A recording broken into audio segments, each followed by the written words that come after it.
রাকিব নামের একটি ছেলে গ্রামের রাস্তায় একটি গাছের নিচে বসে আছে। আজ তার মন ভালো নেই। তার সহপাঠী যারা আছে সবাই চাকরি পেয়েছে, কিন্তু সে চাকরি পায়নি।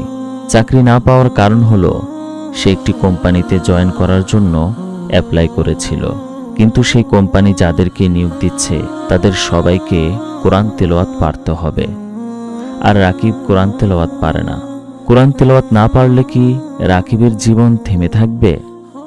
না, তার জীবন থেমে থাকবে না।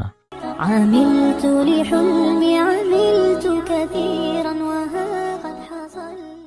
কেননা এলাকার ইমাম সাহেব রাকিবকে অনেক ভালোবাসে। রাকিবের বিষয়টি জানতে পেরে ইমাম সাহেব রাকিবকে বলল, আরে বেটা, মন খারাপের কি আছে? তিলাওয়াত করতে পারলেই যদি চাকরি হয়ে যায় তাহলে তো তোমার জন্য এটা বড় সুসংবাদ।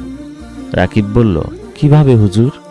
ইমাম সাহেব বলল, শোনো রাকিব, মুসলিম হিসেবে কোরআন শিক্ষা করা তোমার উপর এমনিতেও ফরজ ছিল। সেটা যেহেতু করনি তাই এখন শিখে ফেলো। এতে করে তোমার কয়েকটি উপকার হবে। 1, তোমার উপর ফরজ দায়িত্ব আদায় হয়ে যাবে। 2, তোমার ভালো একটি চাকরির ব্যবস্থা হয়ে যাবে। 3, নামাজ ও অন্য সকল ইবাদত সহিশুদ্ধভাবে আদায় করতে পারবে।